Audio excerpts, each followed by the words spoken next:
It's a great honor and a privilege to introduce Donya Meijer. We're here in your beautiful home in Jerusalem.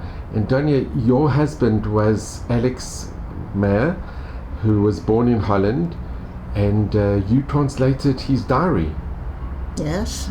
So if you could tell our listeners a little bit about your husband, his family's history, and how he was saved, and how the family was saved by righteous Dutch Gentiles. Yes.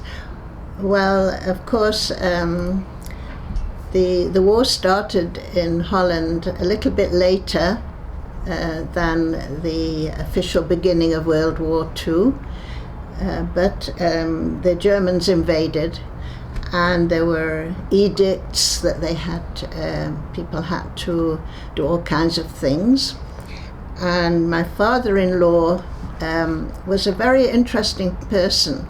He was a cattle dealer, which was the business that most Jews, or many Jews, did in northeast Holland.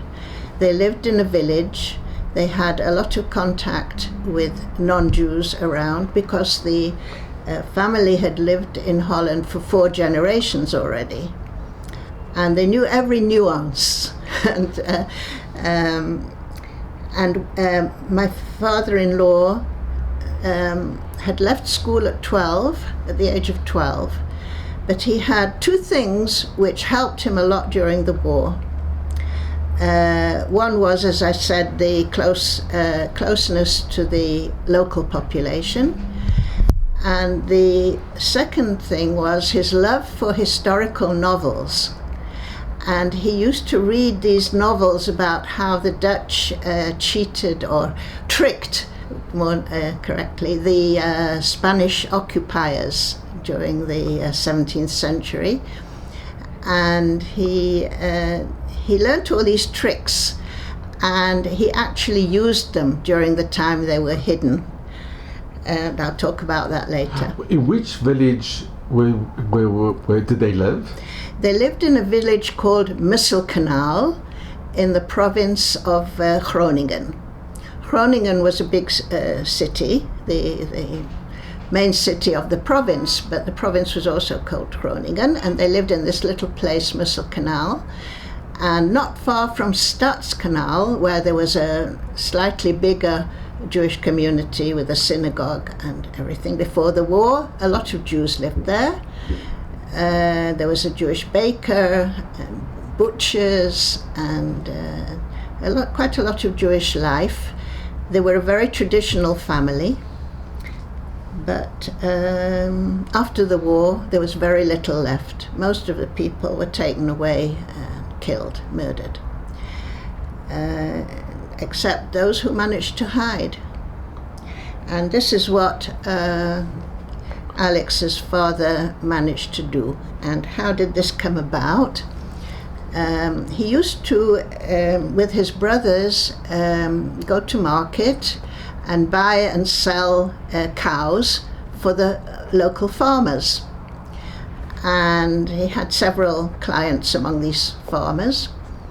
And one day, one of them, quite a long time before the war, one of the farmers asked him if he could help a laborer who was a very industrious fellow and wanted to start a farm of his own in the area which was being reclaimed from swampland. And my father-in-law said he would help him. He would give him a loan. I'm not sure whether it was cows he gave him or if it was money. But in any case, this farmer, this labourer, Marcus Venning, wanted to set up his own farm.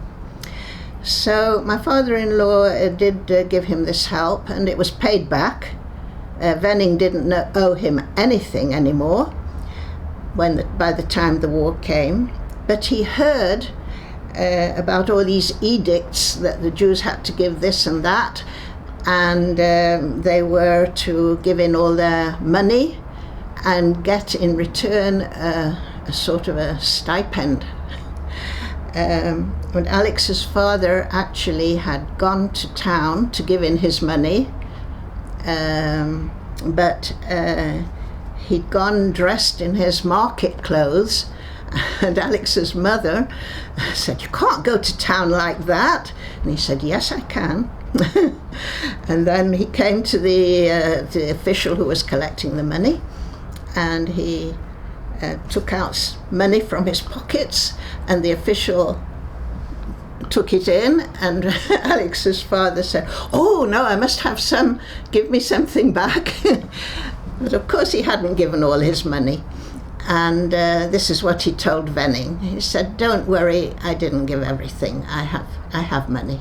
He said, "But we may need a place to hide." And Venning said he would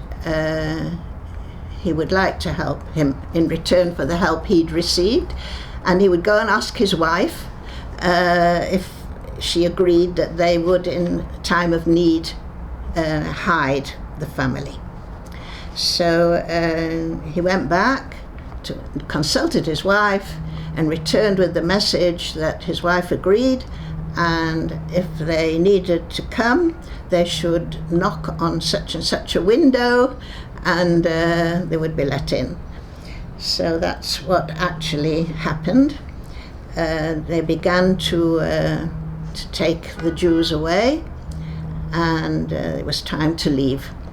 So they couldn't go out at night because there was a curfew, but about 4 o'clock in the morning they could already leave. So they had to give in their bicycles to the Nazis, but they needed bicycles to escape on. So they'd bought some old bicycles, and they gave those. And the good bicycles they hid somewhere until they needed them. And then they were all ready to go. But they didn't think that they could all go to the same place, because the family consisted of, I'll show you, my husband, his 2 sisters, and the parents. And this was the picture that they did officially, because they thought, they didn't know how the end would be, and they said something must remain to show that there was a family Meijer. And they went specially to have this photograph taken. And the men wore the yellow star that was already necessary, but the ladies didn't want to wear it for the picture because they thought it wasn't nice. But the men insisted because they had more of a sense of history. And how old was Alex? He was 15. 15. Yes. And he was already at high school. And this is the Venning family, which consisted of the farmer Venning, his wife, Frau Venning, and the 2 big girls, and 3 boys. Now this boy was the most dangerous because he wasn't old enough to understand the situation. So they decided that he shouldn't know anything. He shouldn't know there were people in the house who were other than the family. And it was very tricky. he shouldn't see them, and so it was almost an impossible task, but they succeeded. And one day he glimpsed through the window something. He said he saw a lady with a very pretty apron on, and they told him, no, it was your mother that you saw. And he was out at school all day, so somehow they managed to keep him in ignorance, or at any rate that he should know, that he should pretend to be ignorant, because his father said, if you go on talking like that, I will whatever. Because it was so dangerous. It was very dangerous, but the little one, she was a toddler, she knew that they were there. And she used to actually come and warn them if somebody was coming. Now this farm, this is the house where they were, the farmhouse that they actually had built, the Vennings. They created it themselves through very hard work, and they had one of the rooms there.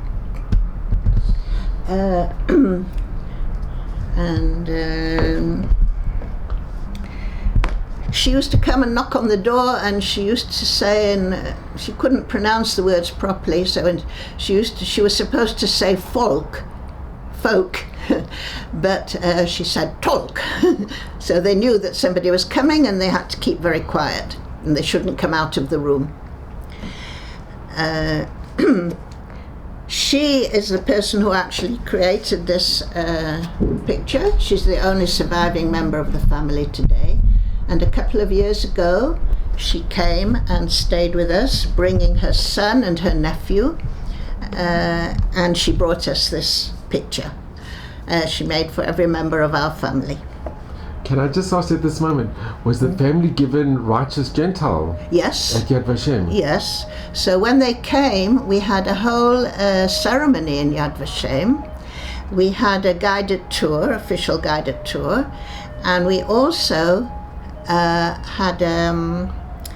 we made our own ceremony in the garden of the Righteous Gentiles, where the name is inscribed on the wall, and we made a film of that. Actually, there is a film of that somewhere. And it was very important for my grandchildren to know the story, and we printed. I think I have maybe. This is the shirt we made for the ceremony at Yad Vashem. Harpel is the, I would say, a hamlet where the farm was.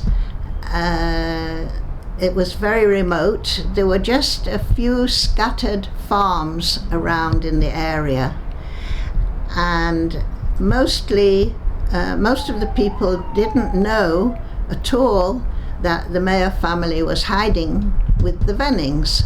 They didn't know about it. Only one family knew, because they had an arrangement that if the Dutch Nazis or the Germans came to search for any Jews, the children of the Vennings would run to the neighbors in case they found them. And there actually was a case where the Germans came. And we also made, this is the back of the shirt, in which it says in Hebrew and in Dutch that somebody who saves one soul, it's as if he saved the whole world, which is a quotation from the Talmud. Okay. So, and what year did they... let me tell you about when they came to search. And what year did they go into hiding? What year did they go into hiding? In 1942, I think. 42. I think so, yes. In just before my husband's birthday, which was in October, and he was... it was his 15th birthday, I think. Yes. And he wrote a diary, but let me tell you about when they came to search. It's not actually in the diary. This is not in the diary. Now, I said before that my father-in-law loved historical novels, and one of the things was that he had coached the farmer what to do if they came to search. So first of all, based on the books he'd read. So one of the things was that they made a hole in the floorboards and a place where they could get under the floorboards and hide. And they took with them, they practiced taking with them anything that was remotely Jewish, a prayer book or tefillin or anything that they had that was Jewish, they would take it with them and go under the floorboards, which was a rather claustrophobic experience, but that was for time of danger. And what happened was there was a raid, an air raid, and a British pilot was shot down. And he managed to parachute out, and it was just near them, just happened near to them. So the pilot came and he did not bury his parachute. But he came to the house. Now all the windows in the house were blown out by the falling plane, by possibly the explosion. The explosion, yes, except for the window of their room. So the farmers said it's like the 10 plagues, where there was darkness everywhere, but only the Jews had light. And so only the Jews' windows were saved. But anyway, he went out to put up some cardboard or something on the broken windows. And as he was outside, he saw the pilot approaching, putting his hands up and saying that he would like a place to come and hide. So so Venning brought him in, and he actually it was winter. He actually took off a lot of his uniform and threw it in the stove, but to burn. So he was only left with civilian clothes. And he needed to talk to the people and to ask if he could stay with them. So the only person who knew English was my husband, Alex, because he had learnt it at school. But they'd also been doing a correspondence course in English to while away the time. So the others knew a little bit, but my husband was the only one who could really talk to him. So he said to Alex he would like to stay with them because it was very helpful and very nice to him. So Alex said, you can't stay here because they're looking for us as well. So they, through the Dutch underground, they managed to get this pilot back to the lines to join the Allied forces. And after the war, they actually got a certificate, the Vennings got a certificate for saving him. But he couldn't stay because it was very dangerous, especially as he had not buried his parachute. And in fact, it was found. So they decided that somewhere in the neighborhood, this pilot must be. And they came to look, the Dutch Nazis came to look for him. Now in Holland, everything, as you know, is very flat. And they took it in turns to watch at the window if they could see anybody coming, because you could see people coming from very far away. And the younger sister of Alex, it was her turn to watch, and she saw them. She saw the Dutch Nazis coming with their uniform on bicycles and guns, and so they quickly went down underground under the floorboards. And then the farmer proceeded with what my father-in-law told him to do. When they came to his farm, and he invited them in. Please come in. It's a cold day. We'll give you something hot to drink. And he brought them in, and I expect he knew them because they must have been local people. And he said, they asked if they could maybe buy a horse from him or something like that they would like to have. So Alex's father had already said you can sell them something, but don't make it too expensive and don't make it too cheap. So they did a deal. And they were having this hot drink and everything. Everyone was very pally. And then they said, oh, well, we better go and we must continue our search. So the farmer said, but you haven't searched here. So they said, with you we're not going to search. And off they went. So that was okay. They had one difficult time when one of the farmhands, who was a Nazi, wanted to implicate Wenning in something that he'd done that wasn't quite according to the book, maybe something with something he should have given to the Nazis and he didn't, and I don't know exactly what it was, but it was a sort of delicate situation. So they decided that the Meijers should leave for a vacation.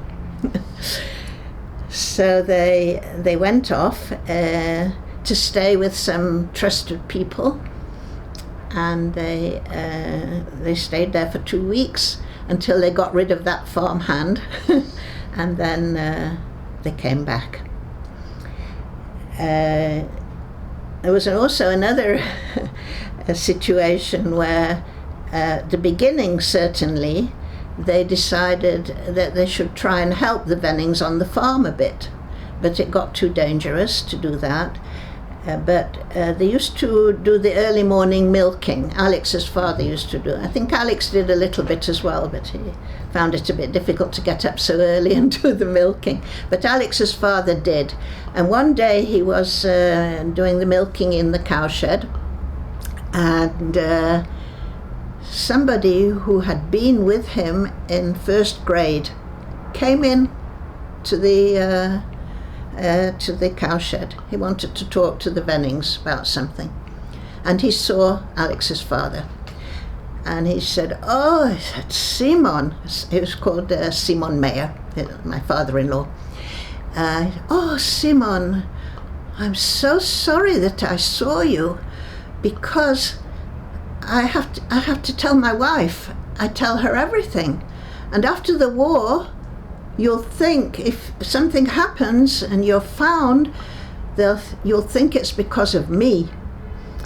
And so Alex's father said, he said, "I know you so well. I know you from first grade, and I know your wife." He said, "I know you won't. It won't be dangerous for me." He said, "I know." And after the war, when they came out of hiding, he went to this fellow and said, "We're okay." And so that was it. But there were many instances where people did inform, and they got rewarded for informing. Yes, they also mention, Alex also mentions it in his diary. Now, Alex's diary was something he wrote from the beginning to the end of the war. He describes also seeing tanks for the first time, but they were the Allied tanks. They were, and he explains what a tank is in the diary. He also told me something that it's a few things. A lot of stories are not in the diary that he told me. One of them was that just when they were liberated, there were also Polish soldiers. I presume it was Anders' army, and one of them came to the farm to look for some eggs or something, and Alex saw him, and it was Shabbat, and he got talking to Alex, and he said, "Would you like to hold my gun?" He thought that would be nice for a young boy, and Alex said, "I'm very sorry, but it's Shabbat, our Shabbat, and I can't, because, that's what he was taught, that you don't use firearms on Shabbat. It's muktzeh." So the soldier looked at him and he said, I am Jewish too. And he said, but I've been so long in the army, 6 years or however, and I had forgotten so many things. And they actually, he came and talked to the family and brought a friend, and they were very nice people. Did they manage to keep kosher during the time? Well, my mother-in-law said that she couldn't bear the thought of using the pans of the farmer, because they had pigs and they killed pigs there, and no, she said so she sent in advance. She sent her pots. And another thing she did, she calculated the festivals by the moon. So she the first Pesach, she said, it's Pesach now.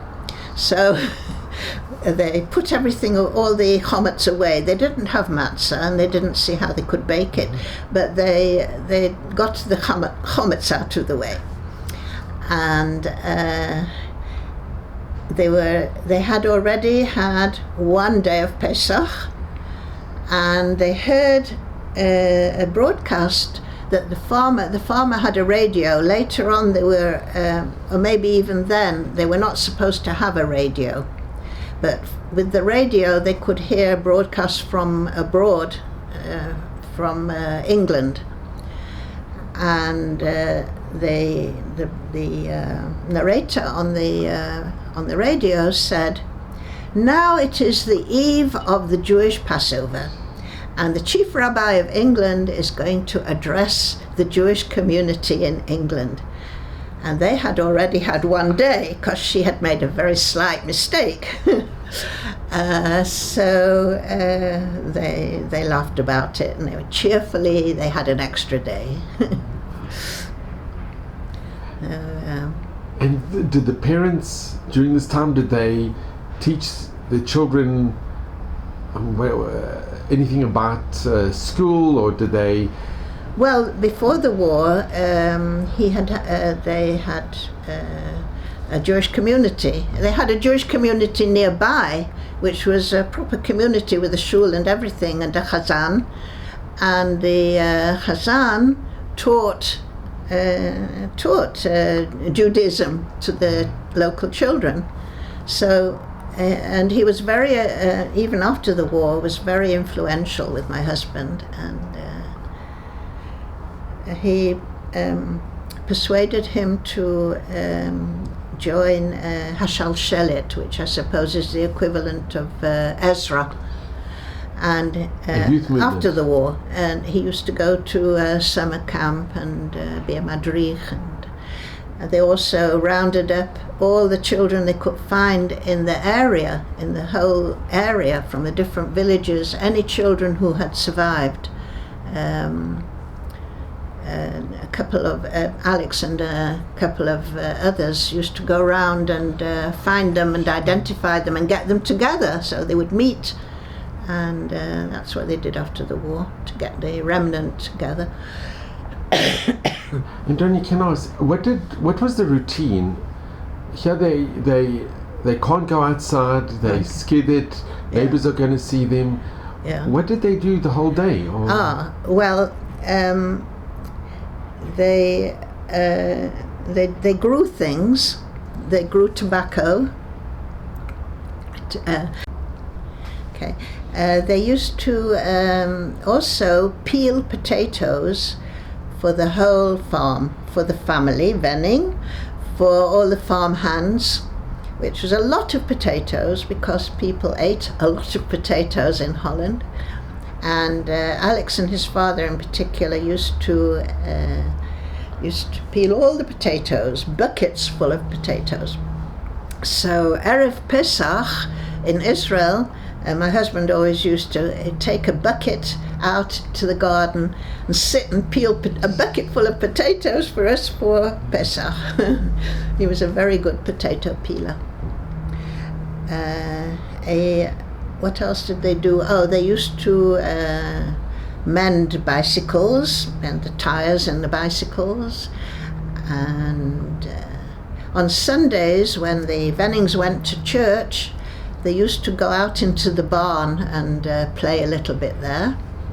And at night, they used to, when it was dark, they used to go for, if there wasn't too much moonlight, they used to go out for walks. And whenever possible, they used to be outside, but it wasn't always possible. And if anybody came, of course, they just had to stay in the room. And they must have had a very, very close relationship with the Vennings. Yes. Oh, in the evenings as well, they could come out of the room and they used to socialize with the Vennings. And my mother-in-law used to bake, and she had a very nice relationship with Frau Venning. And the girls used to help as much as they could in the house with ironing and things like that. And at the beginning they did try to work a bit in the fields, but it was too dangerous, really. At the very, very beginning, they weren't all together. Because Alex's father thought that it was too much to ask to hide the whole family. So they had 3 separate places. Gerda, the older of the 2 sisters, she was sent off first, and she was a kind of, I suppose what you would call today au pair. And she lived with the family, and she used to go to church with them and various things. She didn't look Jewish. Then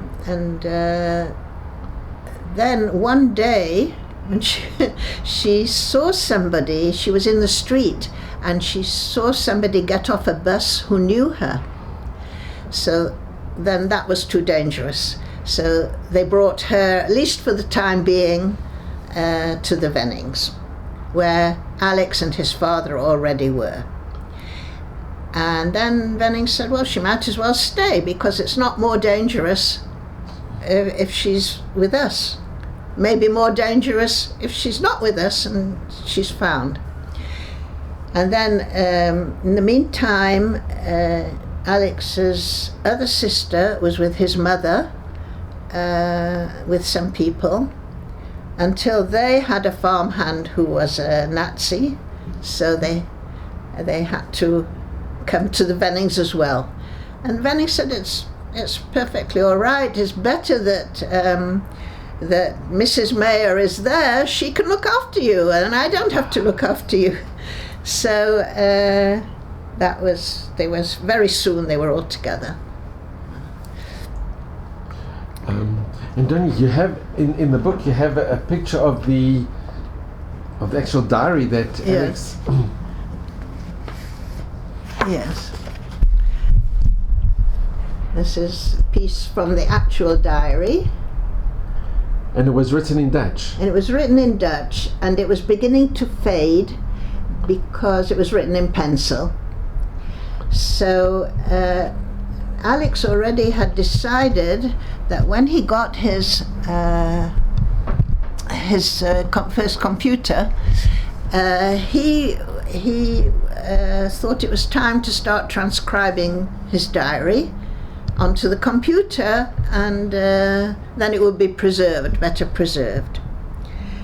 And he was also planning to take a sabbatical, and I said, well, I will leave my work and I will come with you and I will translate it into English. That'll be what I'll do while you are having your sabbatical. So, but it was not to be, because he died rather unexpectedly, and it was never, he'd only transcribed a page or 2, and we said that's what we were going to do. We're going to not only transcribe it, we're going to translate it, because I knew that even the children don't know enough Dutch to be able to appreciate it, but English they do know, and the grandchildren would be able to read it in English, and then maybe they would translate it into Hebrew at some stage. So that's what I did, and I worked on it for quite a few years because I didn't have time.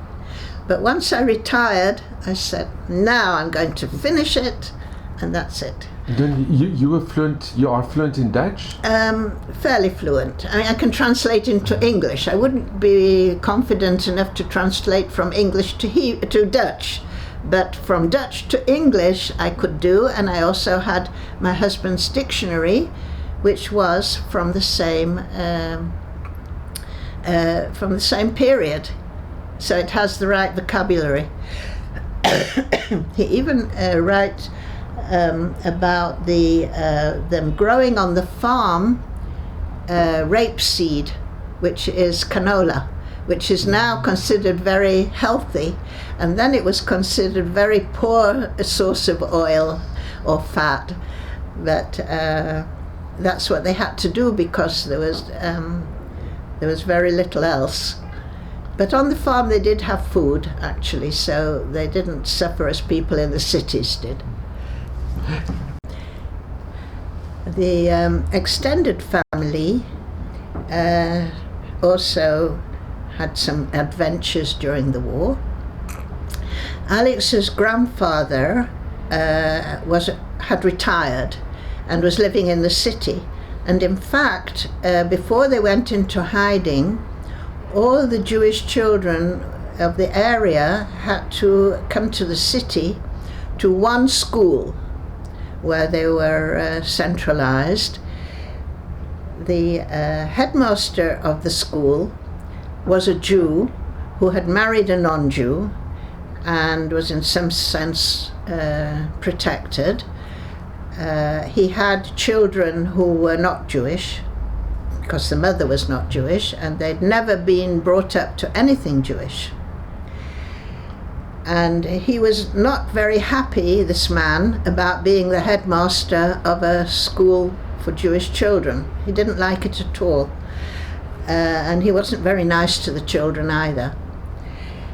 But one of his sons, Philip van Dam, who later became Uri, decided he wanted to know more about Judaism.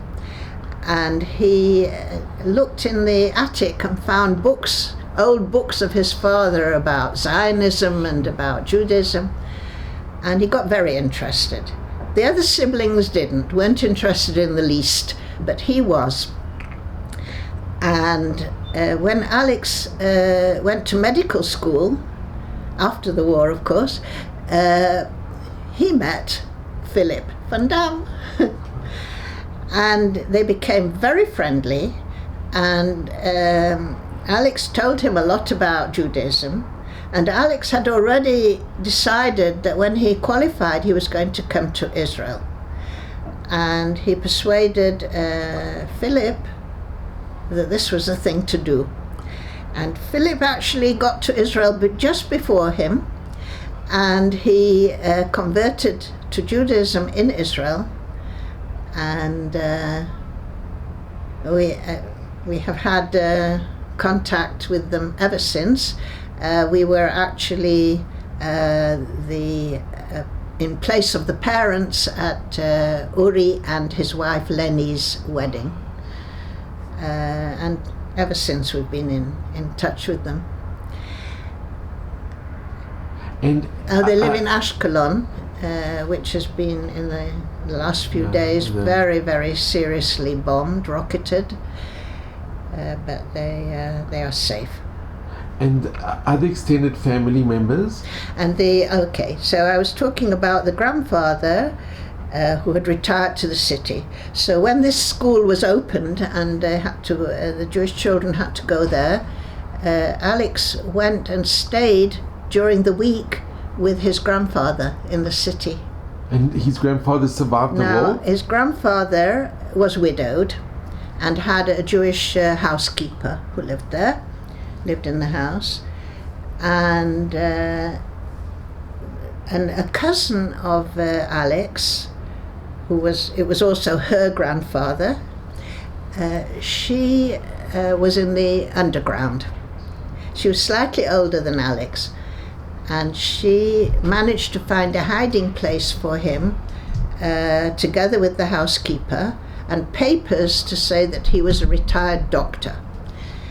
And they found somewhere in Friesland for them to stay for the course of the war, and he was saved that way.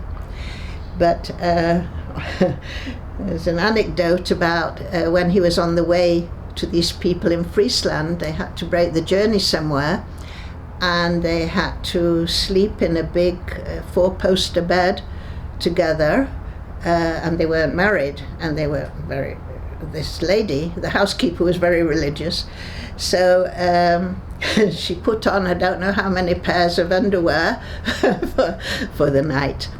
But after the war, he said, the grandfather said, well, he said to her, if I'd known I was going to live so long, I would have married you, he said.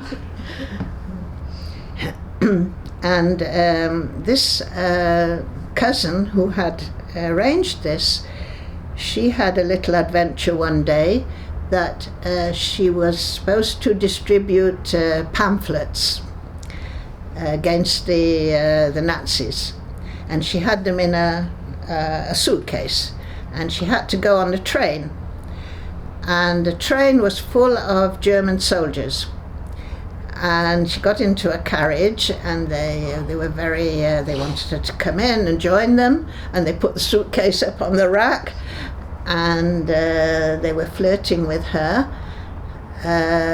and one of them arranged to meet her for a date, which of course she never did, and she got off the train quite successfully. But she was actually arrested at some stage in some way. I don't know what she did actually, that she was arrested. And her brother, Harry, came to get her out of prison. And he pretended that he was her fiancé. And he said, oh, she's such a silly girl, but I really want to get her out of prison. She shouldn't be in prison. And he got her out. None of them looked Jewish, none of that family. And another cousin, a brother of this, she was also called Gerda, like my sister-in-law, after the same grandmother.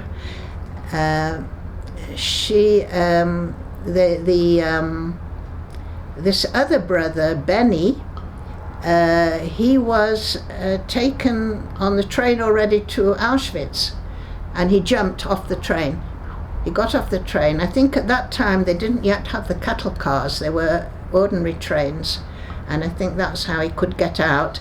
And they were going round a corner very slowly, the tracks went round the corner, and he got off, he jumped off and he rolled, and they shot at him, but they didn't hit him. And so he eventually managed to get home, and the youngest cousin, the youngest daughter in that family, she was stayed with the parents, and they went into hiding. But the uncle used to go around a little bit on his bicycle and do things and get things for them, and one day he saw another brother of my father-in-law, and they passed each other without saying a word, as if they didn't know each other, in order not to arouse suspicion. Now this other brother, he was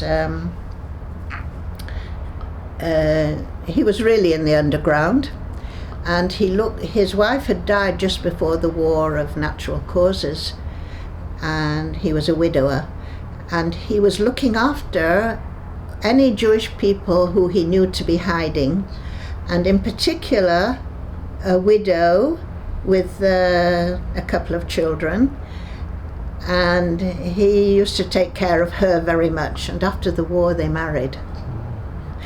And he had actually got 3 sons of his own, and it was a very sad story with him. The oldest son tried to escape together with another cousin, and they were supposed to be taken to England in a small boat. And they paid a lot of money to the captain of this small boat, and he took the money and then he handed them over, so that they didn't survive. And a second cousin died of tuberculosis during the time of the war. And a third cousin who survived was in the army, the Dutch army after the war, and he was killed in a traffic accident. So he lost all his children, this uncle of Alex's uncle, but his wife was a very jolly lady, and she got him through it.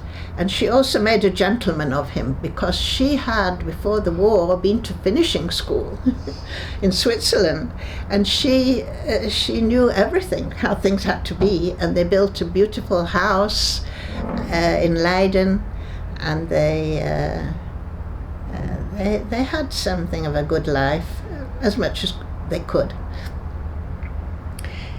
So that was that. And from Alex's mother's side, that part of the Alex's family? mother's side, they listened to my father-in-law, and they also went into hiding. And he had two other brothers, my father-in-law. One brother was in hiding and survived the war, but he was so weak that he could hardly walk, and he came to them after the war, and they looked after him, fed him up, and he managed to get back his strength and everything. And he and his wife and children went to America to live in America, and he was in the cow business in America, in California. And the last brother, the youngest brother, unfortunately thought he was very fit and athletic, and he would go to a work camp, because at the beginning they were called up just to a work camp, and then they were taken to a concentration camp after that. But if they survived. But I mean, if they survived, they were taken to a concentration camp where they didn't survive.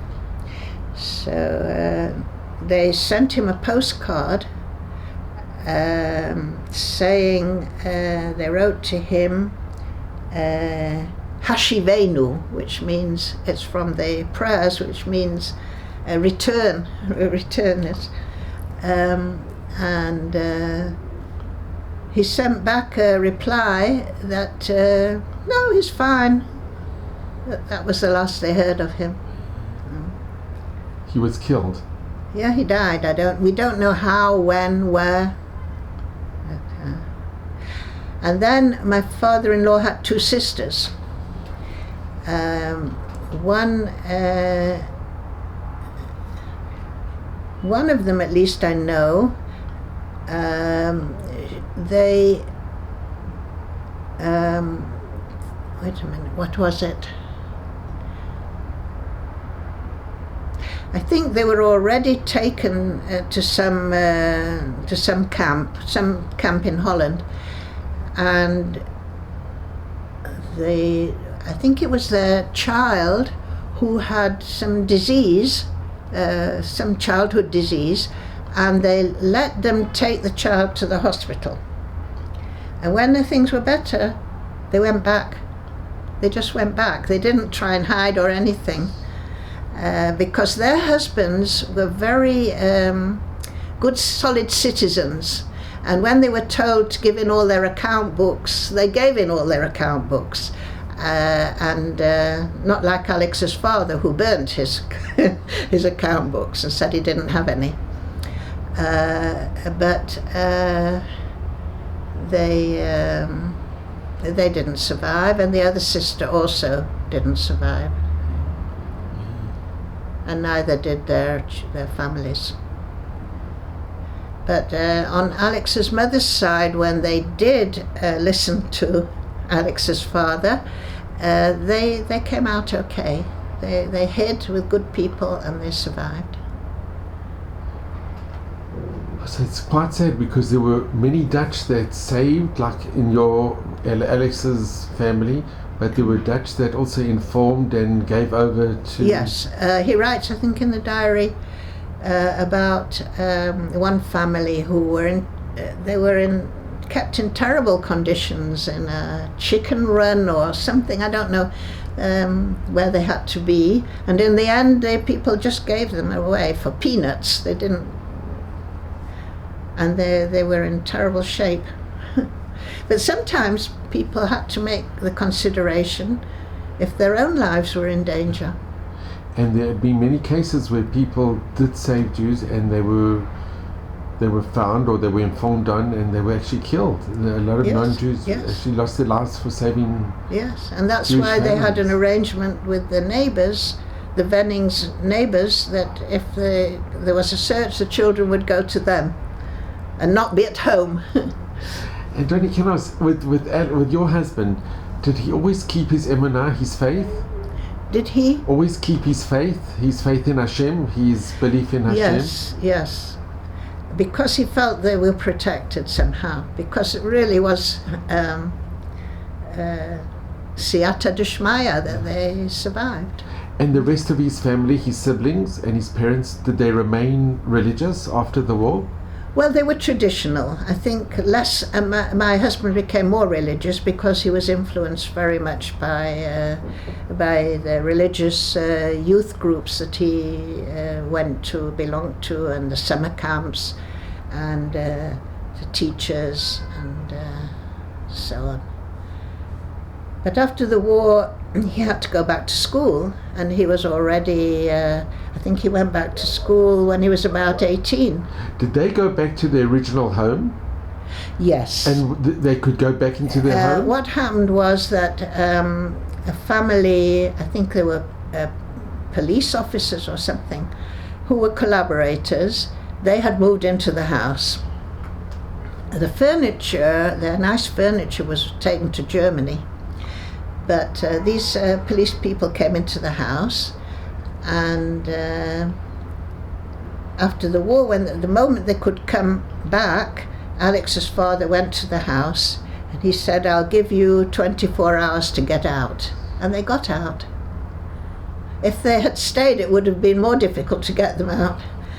And there was no furniture left, so the resistance people went to a house of a very rich collaborator and brought some nice furniture so they would have beds and so on. And they came home. And how was your husband's reaction to fellow Dutch people? Because it's very hard to think that some collaborated and some saved. It's such a... Yes, I know we visited there in the 1960s. We went to stay with Alex's parents from time to time, and I remember that one day we were out and Alex said hello to somebody, and Alex's mother said, "Why did you say hello to him? He was a collaborator." They knew exactly, people stayed and they knew exactly who had been a collaborator, who was in the resistance. They knew exactly. And they could still stay in Holland? It wasn't difficult for them to remain in Holland? They didn't want to leave? Well, eventually things quietened down. Immediately after the war, people were tried and imprisoned quite often. Yeah. But the Vennings, of course, were heroes. And the family stayed very close with the Vennings? Yes, they used to invite each other to all the celebrations and so on. In fact, for Alex's father's 80th birthday, Alex and I went, and we do have a photograph somewhere of all the guests at the party, the 80th birthday party, and the Vennings are there, of course. Not all the children, but the parents, definitely. And I just want to ask you, Donya, with Alex's siblings, they remained religious or traditional after the war? Yes. And have any remaining part of the siblings, the descendants, They come moved. to Israel? They lived in the provinces. They stayed there for a long time, but eventually, Alex's sisters moved to Amsterdam, both of them. And they remained in Holland. And they're still there. Yes, I went for their 90th birthday. Yes, for each sister. They're very near in age. All the three of them were very near in age, and I went for the 90th birthday of each of my sisters-in-law. Yeah. And how was Alex's when he would speak about Holland? Was it with admiration or? I think in a lot of ways he was very Dutch, yes. But he was also very Jewish, and because I was not Dutch, but he insisted that I should learn Dutch, or I should not try and speak any other language when we were with Dutch people, because he said it's their only chance. Who knows Dutch? It's the only chance where they're together to be able to speak Dutch. So you have to learn. So I learned, and that's how I was able to translate the diary. I just want to thank you, Donya. So Donya, this is the diary that you translated of Alex. Yes. And it's available on Amazon. And I think you did amazing. It's incredible. It's from Alex's diary from 1942 to 1945. Oh, I just have to say one thing. How I did it.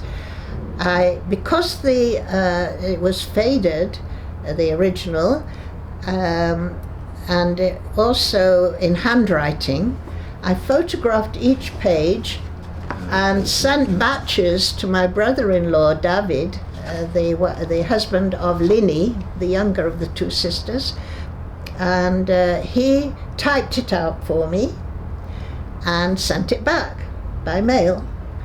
And then I was able to translate it more easily, because I couldn't always exactly read the writing, and so that was a big help. So in fact, David has a whole book. He has the whole book typed out, and he made something to give to the Vennings in Dutch. But I also gave them in the English, because the younger generation did know English and could appreciate it. I think one of the most amazing things about, and here's a picture of the diary, and it's so beautifully done. The Vennings, what they did, if we would put ourselves in that position, how many families would endanger their lives and their family? That's what to save. My sisters-in-law said, even they. Would they have done that? It's such a. Yeah. That's why the righteous amongst the nations are so admired. Yes. Well, Donya, I want to thank you so very much. It's been such an honor and a privilege to hear and what you've done and how you've kept Alex's story alive. And please God, many people will read it and will hear it, and may his memory be for eternal blessing. And I really want to thank you very, very much. And you should just have mazel and nachas and may stream till 120 in good health, and just have all of Hashem's blessings. And thank you so very much.